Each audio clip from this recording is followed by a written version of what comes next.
ദാനിയേലിൻ്റെ പുസ്തകത്തിൽ നിന്ന് 11-ാം അധ്യായം 1 മുതൽ 23 വരെയുള്ള വചനങ്ങൾ. അവന് സഹായവും ശക്തിയും നൽകാൻ മേദിയക്കാരനായ ദാരിയൂസിൻ്റെ 1-ാം ഭരണവർഷം ഞാൻ എത്തി. ഈജിപ്തും സിറിയയും ഇപ്പോൾ ഞാൻ നിനക്ക് സത്യം വെളിപ്പെടുത്തി തരും. പേർഷ്യയിൽ 3 രാജാക്കന്മാർ കൂടി ഉയർന്നു വരും. 4-മതൊരുവൻ അവരെല്ലാവരെയുംകാൾ സമ്പന്നനായിരിക്കും. സമ്പത്ത് മൂലം ശക്തനായി തീരുമ്പോൾ അവൻ എല്ലാവരെയും യൗവന രാജ്യത്തിനെതിരെ ഇളക്കിവിടും. പിന്നെ ശക്തനായ ഒരു രാജാവ് വരും. അവൻ വലിയൊരു സാമ്രാജ്യത്തിൻ്റെ അധിപനാകും. സ്വേച്ഛാനുസൃതം പ്രവർത്തിക്കുകയും ചെയ്യും. അവൻ ഉച്ചകോടിയിൽ എത്തുമ്പോൾ അവൻ്റെ സാമ്രാജ്യം തകർന്ന് ആകാശത്തിൻ്റെ 4 കാറ്റുകളിലും ലയിക്കും. അത് അവൻ്റെ സന്തതികൾക്ക് ലഭിക്കുകയില്ല. അവൻ്റെ പ്രാബല്യം പിൻഗാമികൾക്ക് ഉണ്ടാവുകയില്ല. അവൻ്റെ സാമ്രാജ്യം പിഴുതെടുത്ത് അന്യർക്ക് നൽകപ്പെടും. അപ്പോൾ ദക്ഷിണദേശത്തെ രാജാവ് പ്രബലനാകും. എന്നാൽ അവൻ്റെ പ്രഭുക്കന്മാരിൽ ഒരുവൻ അവനേക്കാൾ ശക്തനാകും. അവൻ്റെ സാമ്രാജ്യം വളരെ വിപുലമാകും. കുറച്ച് വർഷങ്ങൾക്ക് ശേഷം അവർ സഖ്യം ചെയ്യും. ദക്ഷിണദേശത്തെ രാജാവിൻ്റെ പുത്രി സമാധാനം സ്ഥാപിക്കാൻ ഉത്തരദേശത്തെ രാജാവിൻ്റെ അടുത്തെത്തും. എന്നാൽ അവളുടെ പ്രാബല്യം നീണ്ടു നിൽക്കുകയില്ല. അവനും അവൻ്റെ സന്തതിയും നിലനിൽക്കുകയില്ല. അവളും അവളുടെ സേവകരും അവളെ അവകാശപ്പെടുത്തിയിരുന്നവനും വധിക്കപ്പെടും. ആ കാലങ്ങളിൽ അവൻ്റെ സ്ഥാനത്ത് അവളുടെ വേരുകളിൽ നിന്ന് ഒരു മുള ഉയർന്നു വരും. അവൻ ഉത്തരദേശത്തെ രാജാവിൻ്റെ സൈന്യത്തിനെതിരെ വന്ന് അവരോടെതിർത്തു ജയിക്കും. അവരുടെ ദേവന്മാരുടെ വിഗ്രഹങ്ങളും അമൂല്യമായ പൊൻവെള്ളിപ്പാത്രങ്ങളും അവർ ഈജിപ്തിലേക്ക് കൊണ്ടുപോകും. കുറേ കാലത്തേക്ക് ഉത്തരദേശത്തെ രാജാവിനെ ആക്രമിക്കുന്നതിൽ നിന്ന് അവർ വിട്ടുനിൽക്കും. അപ്പോൾ ഉത്തരദേശത്തെ രാജാവ് ദക്ഷിണദേശത്തെ രാജാവിൻ്റെ പ്രദേശത്തേക്ക് വരും. എന്നാൽ അവൻ സ്വന്തം നാട്ടിലേക്ക് തിരിച്ചു പോകും.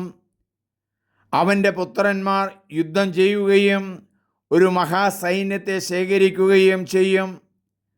അവർ ഇരച്ചു കയറും. അങ്ങനെ വീണ്ടും അവൻ്റെ കോട്ടയുടെ അടുത്തുവരെ യുദ്ധമെത്തും.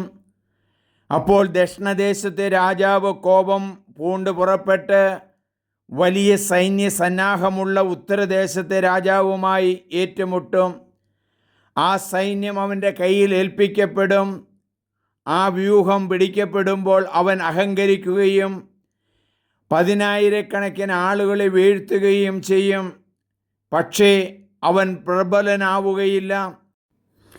ഉത്തരദേശത്തെ രാജാവ് പൂർവാധികം ശക്തമായ സൈന്യവ്യൂഹത്തെ വീണ്ടും ഒരുക്കും. ഏതാനും വർഷങ്ങൾക്ക് ശേഷം ഒരു മഹാസൈന്യവും വിപുലമായ ആയുധ ശേഖരവുമായി അവൻ വരും. അക്കാലത്ത് അനേകർ ദക്ഷിണദേശത്തെ രാജാവിനെതിരെ ഉയർന്നു വരും. നിന്റെ ജനത്തിൽപ്പെട്ട അക്രമികൾ ഈ ദർശനം നിവൃത്തിയാകേണ്ടതിന് അവനെതിരെ കലഹിക്കുകയും എന്നാൽ അവർ പരാജയപ്പെടുകയും അപ്പോൾ ഉത്തരദേശത്തെ രാജാവ് വന്ന് ഉപരോധം ഏർപ്പെടുത്തി സുരക്ഷിത നഗരം പിടിച്ചടക്കും. ദക്ഷിണദേശത്തെ സൈന്യത്തിന് അവൻ്റെ ധീരയോദ്ധാക്കൾക്ക് പോലും പിടിച്ചു നിൽക്കാൻ ശക്തി ഉണ്ടാവുകയില്ല. എന്നാൽ ആക്രമണകാരി സ്വേച്ഛാനുസൃതം പ്രവർത്തിക്കുകയും ആർക്കും അവനെ ചെറുത്തു നിൽക്കാൻ കഴിയുകയില്ല. മഹത്വത്തിൻ്റെ ദേശത്ത് അവൻ നിൽക്കുകയും അത് അവൻ്റെ പിടിയിൽ അമരുകയും ചെയ്യും. ദക്ഷിണപ്രദേശത്തെ രാജാവിൻ്റെ പ്രദേശങ്ങൾ മുഴുവൻ കീഴടക്കാൻ അവൻ തീരുമാനിക്കും. അവനുമായി സന്ധി ചെയ്യുകയും അവനെ നശിപ്പിക്കാൻ വേണ്ടി തൻ്റെ പുത്രിയെ വിവാഹം ചെയ്തു കൊടുക്കുകയും ചെയ്യും. എന്നാൽ ആ ശ്രമം വിജയിക്കുകയില്ല, അത് അവന് ഉപകരിക്കുകയുമില്ല. അനന്തരം അവൻ തീരപ്രദേശങ്ങളിലേക്ക് തിരിഞ്ഞ് അവയിൽ പലതും പിടിച്ചടക്കുകയും, പക്ഷേ ഒരു സൈന്യാധിപൻ അവൻ്റെ ഉയർച്ചയ്ക്ക് കടിഞ്ഞാണിടും. ആ അഹങ്കാരം അവനെതിരായി തന്നെ തിരിയും. അപ്പോൾ അവൻ സ്വന്തം നാട്ടിലെ കോട്ടകളിലേക്ക് മടങ്ങും, പക്ഷേ അവൻ കാലിടറി വീഴും. അത് അവൻ്റെ അവസാനമായിരിക്കും. പിന്നെ അവൻ്റെ സ്ഥാനത്ത് മറ്റൊരുവൻ ഉയർന്നു വരും. അവൻ മഹത്വത്തിൻ്റെ ദേശത്തു നിന്ന് കപ്പം പിരിക്കാൻ ഒരുവനെ അയക്കും. എന്നാൽ ഏതാനും ദിവസങ്ങൾക്കുള്ളിൽ അവൻ പരസ്യമായിട്ടോ യുദ്ധത്തിലോ അല്ലാതെയോ സംഹരിക്കപ്പെടും. അവൻ്റെ സ്ഥാനത്ത് നിന്ദ്യനായ മറ്റൊരുവൻ ഉയരും. അവന് രാജപദവി ലഭിച്ചിരുന്നില്ല. അവൻ മുന്നറിയിപ്പൊന്നും കൂടാതെ ചതിയിൽ രാജ്യം കരസ്ഥമാക്കും. അവൻ തൻ്റെ മുൻപിൽ നിന്ന് സൈന്യങ്ങളെ ഉടമ്പടിയുടെ പ്രഭുവിനെ പോലും തൂത്തുമാറ്റും. സന്ധി ചെയ്യുന്ന നിമിഷം മുതൽ അവൻ വഞ്ചനയോടെ പെരുമാറും. അനുയായികൾ കുറച്ചേ ഉള്ളുവെങ്കിലും അവൻ പ്രബലനാകും.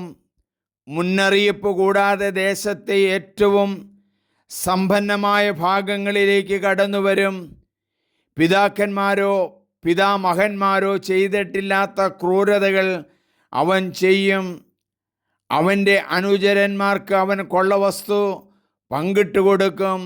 അവൻ ശക്തി ദുർഗങ്ങൾക്കെതിരെ ഉപായങ്ങൾ ഉപയോഗിക്കും, പക്ഷേ കുറേ കാലത്തേക്ക് മാത്രമേ അത് വിജയിക്കുകയുള്ളൂ. നമുക്ക് പ്രാർത്ഥിക്കാം. കൊള്ളമുതൽ പങ്കിടുന്നത് കുറേ കാലത്തേക്ക് മാത്രമേ വിജയിക്കുകയുള്ളൂ എന്ന് ഞങ്ങളെ പഠിപ്പിക്കുന്ന ദൈവമേ, ഞങ്ങൾ അങ്ങയെ ആരാധിക്കുന്നു, സ്തുതിക്കുന്നു, നന്ദി പറയുന്നു. സത്യത്തെ മുറുകെ പിടിച്ച് ജീവിക്കാൻ ഞങ്ങളെ അനുഗ്രഹിക്കണമേ. നിത്യം പിതാവും പുത്രനും പരിശുദ്ധാത്മാവുമായ സർവേശ്വര എന്നേക്കും. സ്നേഹമുള്ളവരെ, എൻ്റെ പേര് സണ്ണി പുൽപ്പറമ്പിൽ. എല്ലാവരും സബ്സ്ക്രൈബ് ചെയ്യണം, ഷെയർ ചെയ്യണം. ദൈവത്തിൻ്റെ അനുഗ്രഹം നിങ്ങളിലേക്ക് സമൃദ്ധമായി ഉണ്ടാകട്ടെ. ദൈവമേ നന്ദി, ദൈവമേ ആരാധന, ദൈവമേ സ്തോത്രം. ഹല്ലേലൂയ.